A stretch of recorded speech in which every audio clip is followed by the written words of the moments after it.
What's up guys, it's Alex MCG Player back at it again here for another vid today. Part 14. Wow. I think this is probably the last one, maybe a few more cards. I think this is it. I think we are probably pretty much done with the set. So yeah, let's get into it and yeah. So first up we have finally Narset, Parter of Veils, 1 in double blue, 5 mana, so she's an uncommon plant walker. Okay, it's her stat is each opponent can draw more than one card each turn. In limited, that actually might be pretty good because there's actually a pretty good amount of card draw in the set.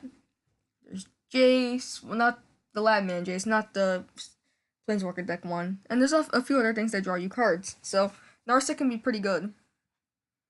I think also in Commander maybe just as a thing just to stop them from drawing extra cards. And her -2 is look at the top 4 cards of your library. You may reveal a non-creature, non-land card from among them and put it into your hand, but the rest on the bottom of your library in any order. So she gives you a little bit of filtering through your cards, can help you find some key pieces you need. I really like Narset a lot. I think she's going to be a pretty good card in Limited. Might even see a little, I don't think it's Standard, but in some other, like Commander, you probably play her just because you get the card filtering and you stop anyone else from drawing extra card. Well, I mean, they can still tutor or... Yeah, they can still tutor and stuff, but that's all they can do. Next, there's Finale of Eternity. So, we're finishing the final series. We had the red and blue, but now we have the black, white, and green one. So, Finale of Eternity is X, double black. Sorcery, destroy up to 3 target creatures with toughness X or less. If X is 10 or more, return all creature cards from your graveyard to the battlefield.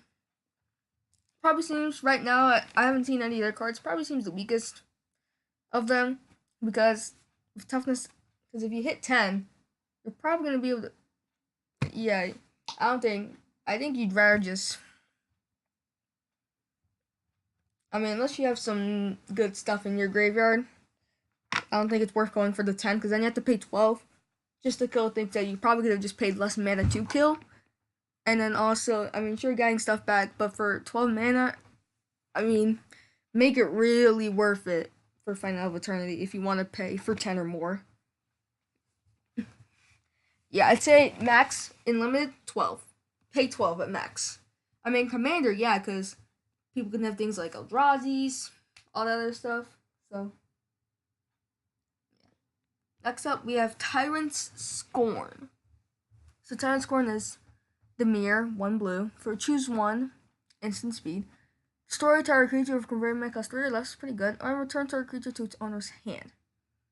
So this is pretty good if they have like small things you can just kill one, but if there's like a big thing that's really gonna kill you and you're desperate side, you can just return it to their hand. So that's fine. I do like it. It'll be good unlimited.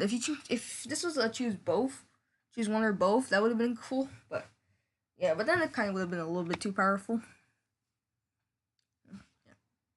Next up, we have Prison Realm, which is 2 and white for an enchantment. When it enters the battlefield, exile target creature or planeswalker an opponent controls until Prison Realm leaves the battlefield. When Prison Realm enters the battlefield, scry 1. Okay, this is probably gonna... This actually might contest, like, Ixalan's Binding and Conclave Tribunal. It might contest those. We'll see. It's 3 less mana, but Conclave for the 1 extra mana can get rid of anything and also has Convoke. And Ixalan's Binding has the upside they can't play any more of those permanents.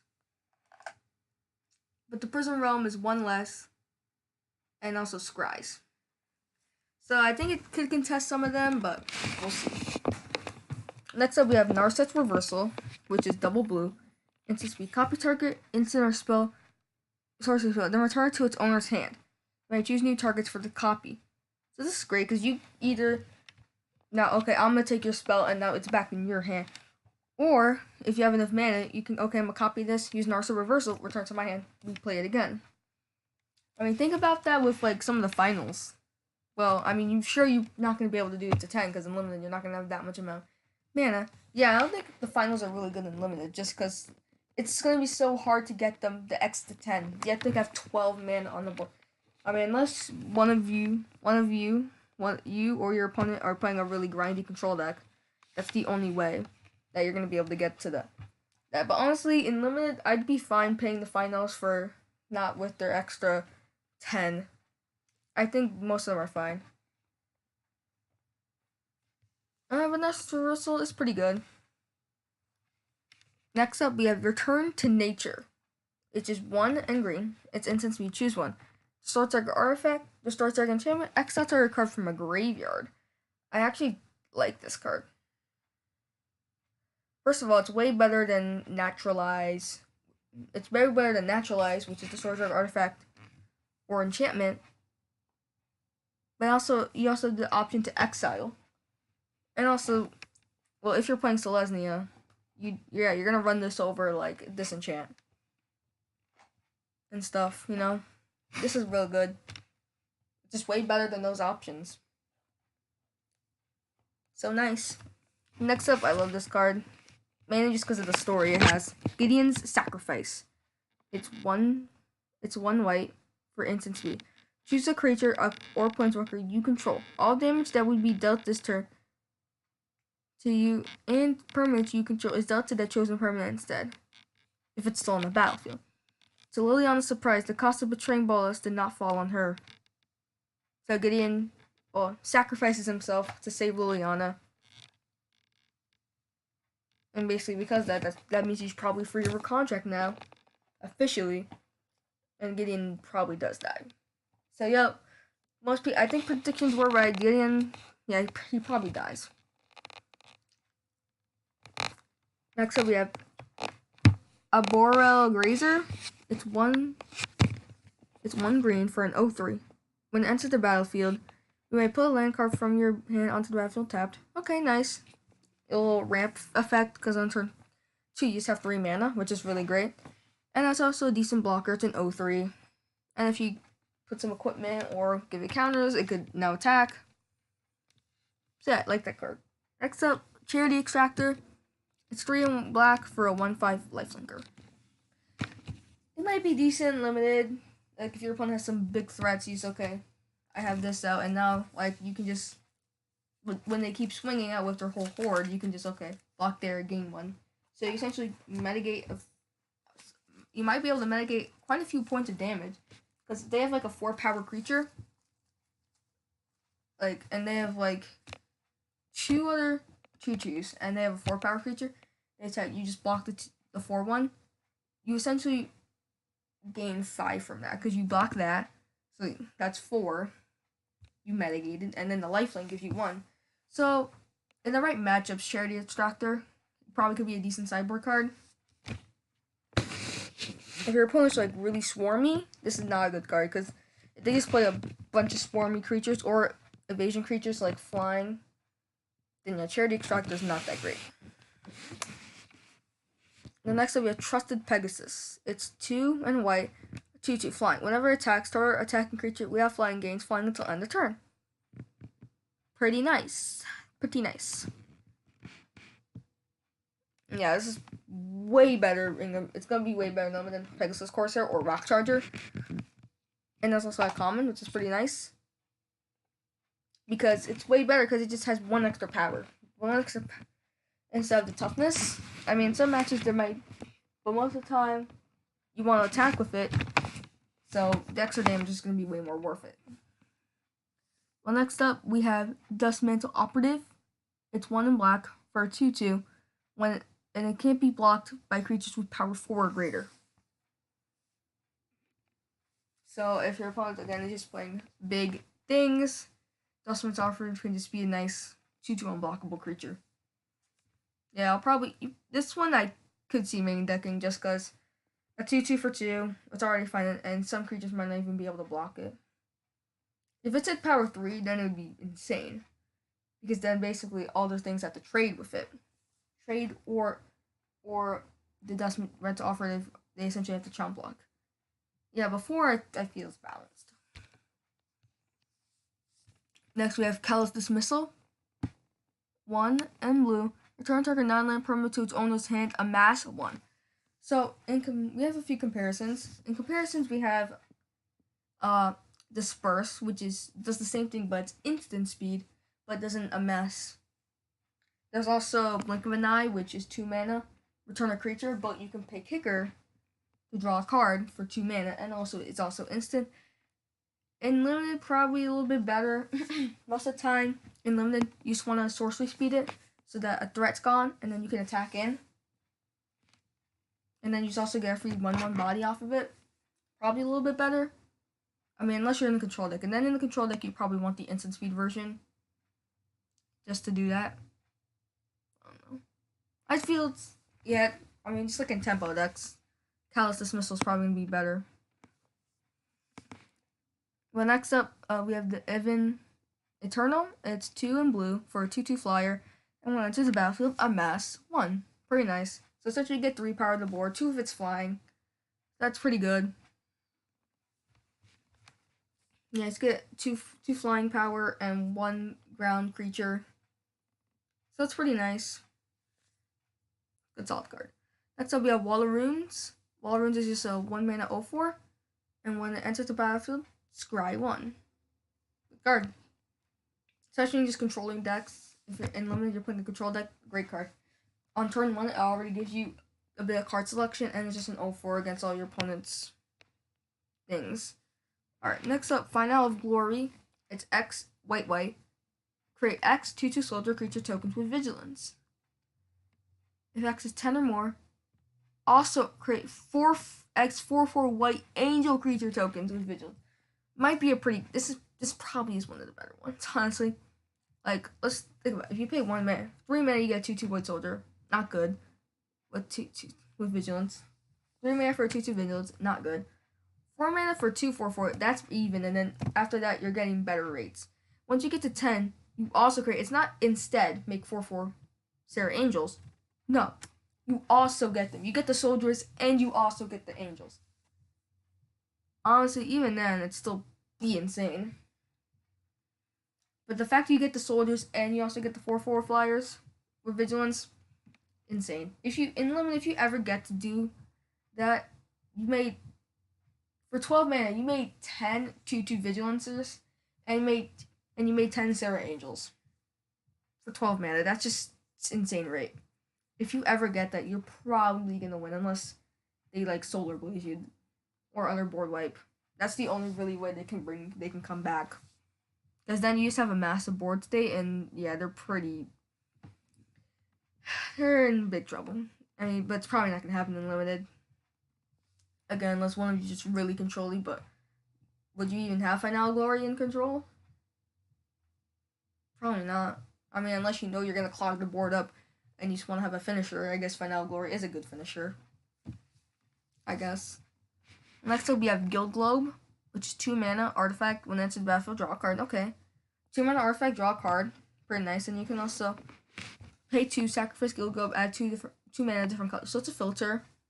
I like that. I mean, probably in limited if you're playing a 3 color, and if you're really adventurous, playing 4 colors or 5. Sure, it's good filtering.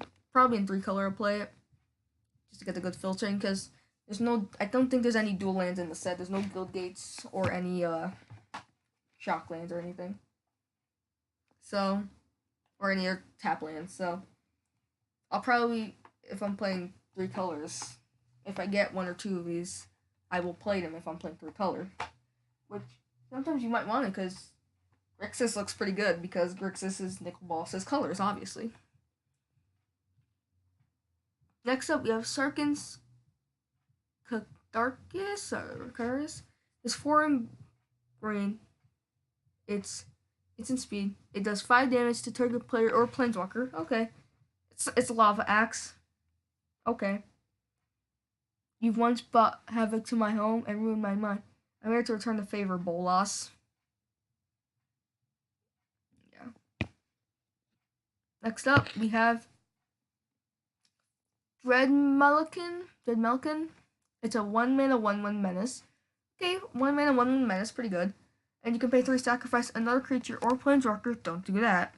No, it's a sacrifice another creature. Don't sack a planeswalker. Unless it's like a Tibalt. Put 2 counters on it. Okay. Yeah, you can just sack some if you have like a Grim Inmate, which is the 1 mana 1/1 first striker. Okay, sack that. Put counters on here. Also get a 1/1. 3 mana. Put three power on the board. Boom. And also it's a 3/3 menace, so yeah, it's gonna be good. Like late game if you need like a big thing, and like all your creatures just got outblanked. Yeah, you can just sack them. Or if you just have planeswalkers that they're like uncommon planeswalker where the sack abilities don't really matter, like a Tibalt. Or some other thing that their stack abilities don't even matter. Just one, okay, I'll just sack that. Put counters on this. Very nice. Next up, the last one. Finale of Devastation. It's X green green. Search your library and or graveyard for a creature card from random that costs X or less and put it onto the battlefield. If you search your library this way, shuffle it. So it's a Green Sun Zenith, essentially, but 1 extra mana. But if it X is 10 or more, creatures you control get +X and haste. So, okay, I'm gonna pay 10, Craterhoof Behemoth. Pay 12, Craterhoof Behemoth. All my creatures just go. And I'm gonna just trample and win the game. I mean, that's the new better thing, just because if you pay 12, someone's in command, or someone, maybe 2 people, possibly, more likely, probably gonna get 3. You're probably just gonna be able to kill all of them, because you just trample them with Craterhoof. Even also, like, End-Raze Forerunners is also just insane with it. Or you can just get something back that's, like, decent. Or you can just get an Eldrazi. Hello. Then Ulamog. X10, 12. Get an Ulamog. I give it +10/+10 and haste. Boom. Next up, we have Price of Betrayal. Well, yeah, Price of Devastation. Nice card. Yeah, I don't know how to rank them. I don't know, but I just think that the black one's just the worst one. Probably. Yeah, the black one's probably the worst one, honestly. Next up, we have Price of Betrayal. It's 1 black sorcerer. Remove it to 5 counters for target artifact, creature, planeswalker, or opponent. So sometimes you have to be able to kill a planeswalker with 1 mana. Pretty good. And also the flare text. The moment Liliana defied Nicol Bolas, her contract was broken, and her life was forfeit. But she was free to choose her fate, and she decided it was worth the price. But now Gideon's gonna pay it, and she's just free. Next up, we have Ugin's Conjurant. It's X mana.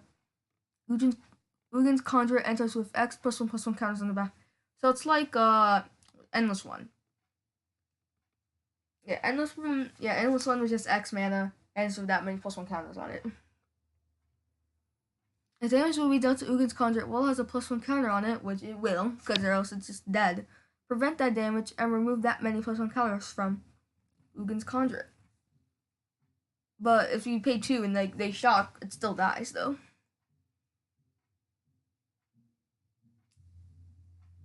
But unless you have like proliferating to save it.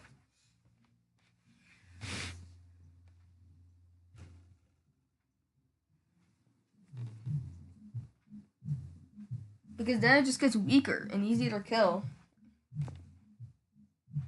So I don't get what they're doing. It's just worse than Endless One in my opinion. So next up we have Heartful Redemption. So let's see this. I can read it in Spanish from it. But I'm gonna just read it now. So it's an instant. Alright, you discard all the cards in your hand. Draw the same amount of cards you discard +1. Gain life equal to the number of cards in your hands. And it's in Boros. So it's a wheel with 1 extra. Yeah, Wheel of Fortune's still better. It's just for 1 extra minute, sure you might be able to get 1-up card. Like if you have 7 cards in hand, somehow if you're in Boros, yeah, I don't think it's a good card. I mean, maybe in Feather it could do some work. Yeah, in Feather it could do some work. Because in Feather, you're gonna have a lot of cards. Because Because instead of you just run cards that just target a creature and draw you a card. Because then you just keep getting card advantage and then you might be able to just get a ton of cards in your hand. Well, next up we have Command the Dreadhorde. It's 4 and double black. Sorcerer, choose any number of target creatures and or planeswalker cards in graveyards. Command the Dreadhorde deals damage to you equal to the total converted mana cost. Put them onto the battlefield under your control. So you might be able to just, like if you just sack the planeswalker off, you can just might be able to get it back. That seems pretty good. I do like it.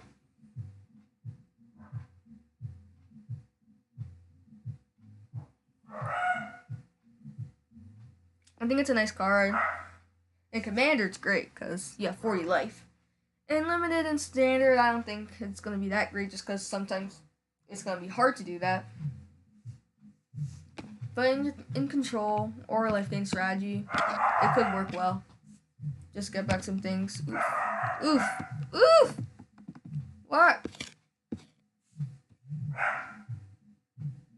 That was great. Well, I think this is probably the last one. There might be a few more left, but we have all the planeswalkers now. This is all nice. I do like this. The set, I just can't wait to play it. I'm also, because I might be able to go for 2 events on Saturday and Sunday on my playlist. I'm hoping I will be able to.